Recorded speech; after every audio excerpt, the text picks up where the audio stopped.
السلام عليكم ورحمة الله وبركاته. daawadayaal kusoo dhawaada dalable media waxaan idin la wadaagi doonaa xaaladda magaalada Baydhabo xiisada ka taagan halkaasi lafta gareen oo wada kulamo degdeg ah madaxtooyada maamulka Koonfur Galbeed oo go'aan degdeg ah soo saaraysa ciidanka madaxtooyada maamulka Koonfur Galbeed Soomaaliya oo dhaqdhaqaaqyo iyo baaritaano ka bilaabay gudaha magaalada Baydhabo ee xarunta gobolka Baay. waxa kale oo aad maqli doontaan senatarada ka soo jeeda maamulka Koonfur Galbeed oo cadiyay mowqifkooda lana saftay madaxweynaha maamulkaasi. sidoo kale waxaan idin la wadaagi doonaa xildhibaanada laga soo doorto Koonfur Galbeed oo la saftay dowladda federaalka Soomaaliya.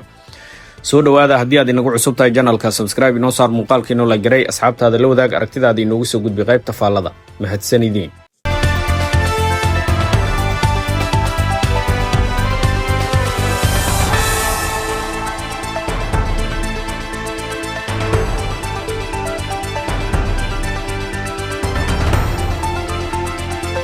madaxweynaha maamulka Koonfur Galbeed Soomaaliya Cabdicasiis Xasan Maxamed lafta gareen oo gaaray magaalada Baydhabo ee xarunta gobolka Baay ayaa kulamo waxa uu ka wadaa gudaha madaxtooyada maamulkaasi. wararka ayaa sheegaya in diyaarad gaar ah oo nooca qumaatiga u kaca ay loo yaqaano helikabtarada ay Baydhabo geysay madaxweynaha maamulka Koonfur Galbeed maadaama ay safarkiisa isha ku haysay dowladda federaalka Soomaaliya oo diidaneed inuu ka dego magaaladaasi. cabdicasiis xasan maxamed lafta gareen ayaa ugu dambeyn meesha ka saaray qorshaha la sheegay in dowladda dhexe ay ku doonayso inay ku xayirto socdaalkiisa iyada oo shalay la hakiyay diyaarado ku sii jeeday dhinaca maamulka Koonfur Galbeed Soomaaliya. ilawareedyo xilkaas ah ayaa sidoo kale waxay sheegeen in lafta gareen uu bilaabay diyaargarowga doorashada guud ee Koonfur Galbeed oo uu ka taagan yahay muran xoogan oo sababay dagaallo ka qarxay maamulkaasi. arrimahan ayaa imaanaya iyada oo goorsii horeysay ay maamulka Koonfur Galbeed ku dhawaaqday in gabi ahaanba ay xiriirkii u jartay dowladda Soomaaliya. war-saxaafadeed ka soo baxay maamulka Koonfur Galbeed ayaa waxa lagu shaaciyay in uu si rasmi ah u joojiyo wada shaqayntii kala dhaxaysay dowladda federaalka Soomaaliya isagoo ku eedeeyay in ay mas'uul ka tahay rabshadaha ka dhacay deegaanada maamulkaasi iyo xiisadda sii kordhaysa. maamulka Koonfur Galbeed Soomaaliya ayaa sidoo kale sheegay in dowladda Soomaaliya ay ciidamo geysay deegaano kala duwan oo ka tirsan dowlad goboleedka Koonfur Galbeed kuwaas oo la sheegay in loo adeegsanayo horinta dagaalo ka dhana maamulkaasi. dowladda federaalka waxay ciidamo ku soo abaabushay deegaanada maamulka Koonfur Galbeed iyadoo sidoo kale wasiiro ka tirsan xukuumadda danqaran ay ku lug leeyihiin arrintan ayaa lagu yiri qoraalka ka soo baxay maamulka Koonfur Galbeed oo lagu xusay in xukuumadda federaalka aysan wax jawaab ka bixin xiriir ay la sameeyeen. si kastaba haatee xiisadda siyaasadeed ee ka taagan deegaanada maamulka Koonfur Galbeed ayaa sii xoogaysanaysa iyadoo meelaha qaar ay ka dhacayaan dagaallo toos ah halka deegaano kale laga dareemaya abaabul ciidan iyo dhaqdhaqaaqyo muujinaya suurtagalnimada isku dhacyo horle. xaaladda guud ee magaalada Baydhabo ayaa haatan degan waxaana socda baaritaano ay guryaha ka sameynayaan ciidamada maamulka Koonfur Galbeed kuwaasi oo wada sidii ay u xaqiijin lahaayeen amniga guud ee magaalada Baydhabo ee xarunta gobolka Baay. magaalada Baydhabo oo ah caasimadda ku meel gaarka ah ee maamulkaasi ayaa laga wadaa dadaallo xoogan iyo kulamo isdaba joog ah oo ay maamulka Koonfur Galbeed hogaankooda la yeelanayaan odayaasha dhaqanka iyo mas'uuliyiinta maamulka ku metela dadka deegaanadaasi. qorshaha guud ee maamulka Koonfur Galbeed ayaa socda waxaana jira dadaallo xoogan oo lagu doonayo in isfaham lagu kala dhex dhigo mucaaradka hubaysan ee ku sugan deegaanada maamulka Koonfur Galbeed gaar ahaan duleedyada magaalada Baydhabo iyo sidoo kale maamulka Koonfur Galbeed hogaankooda.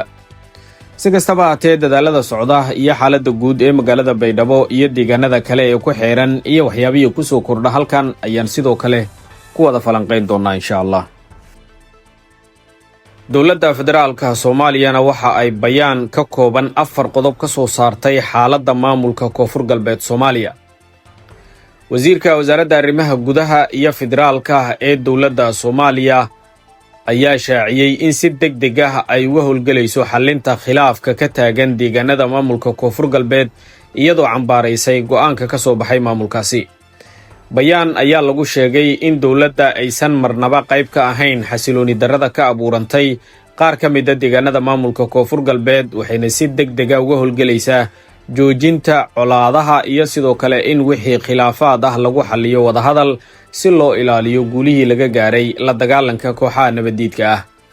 dowladda waxay ugu baaqday maamulka Koonfur Galbeed inuu sii wado ka qayb ahaanshaha hanaanka dib u heshiisiinta iyo dimuqraadiyiinta sidoo kale dowladda federaalka Soomaaliya waxay ugu baaqday bulshada beelaha iyo siyaasiyiinta ka soo jeeda deegaanka inay ka feejignaadaan wax walba oo khatar gelin kara amniga, nabadda iyo badqabka shacabka ee ku dhaqan deegaanada maamulka Koonfur Galbeed. haddaba war-saxaafadeedka ay soo saartay wasaaradda arrimaha gudaha ee dowladda federaalka Soomaaliya ayaa u qornaa sida tan: war-saxaafadeed xaaladda Koonfur Galbeed. wasaaradda arrimaha gudaha federaalka iyo dib u heshiisiinta ee dowladda federaalka Soomaaliya waxay si dhow ula socotaa xaaladda ka soo cusboonaatay deegaanada dowlad goboleedka Koonfur Galbeed. wasaaraddu waxa ay ka walaacsan tahay in xilligan la abuuro caqabado siyaasadeed iyo kuwa amni oo saameynaya qaar ka mid ah deegaanada maamulka Koonfur Galbeed. sidaasi darteed dowladda federaalka Soomaaliya waxay shacabka Soomaaliyeed u caddaynaysaa arrimaha soo socda. 1. dowladda federaalka waxay bogaadinaysaa dowrka shacabka iyo maamulka Koonfur Galbeed oo hormuud ka ah ilaalinta midnimada dalka iyo dowladnimada Soomaaliyeed, isla markaana si buuxda uga qayb qaatay hannaanka dib u eegista iyo dhammaystirka dastuurka, qaybna ka ahaa geedi socodka dimuqraadiyiinta dalka ee hadda lagu howlan yahay. 2. dowladda federaalka Soomaaliya waxa aysan marna qayb ka ahayn xasilooni darrada ka abuurantay qaar ka mid ah deegaanada maamulka Koonfur Galbeed, waxa ayna si degdeg ah uga howlgelaysaa joojinta colaadaha iyo in wixii khilaafaad ah lagu xalliyo wadahadal si loo ilaaliyo guulihii laga gaaray la dagaalanka kooxaha nabaddiidka ah. 3. dowladda federaalka Soomaaliya waxay cambaaraynaysaa go'aanka ka soo baxay madaxtooyada Koonfur Galbeed ee lagu sheegay in ay hakisay wada shaqayntii kala dhexaysay dowladda federaalka Soomaaliya, waxayna caddaynaysaa in hay-adaha dowladda federaalka Soomaaliya dhankooda ay gudanayaan waajibaadkooda dastuuriga ah iyo kuwa sharci ee ka saaran deegaanada maamulka Koonfur Galbeed iyo shacabka ku nool. 4. dowladda federaalka Soomaaliya waxay ugu baaqaysaa maamulka Koonfur Galbeed inuu sii wado ka qayb ahaanshaha hannaanka dib u heshiisiinta iyo dimuqraadiyiinta. sidoo kale dowladda federaalka Soomaaliya waxay ugu baaqaysaa bulshada beelaha iyo siyaasiyiinta ka soo jeeda deegaanka inay ka feejignaadaan wax walba oo khatar gelin kara amniga, nabadda iyo badqabka shacabka ku dhaqan deegaanada maamulka Koonfur Galbeed.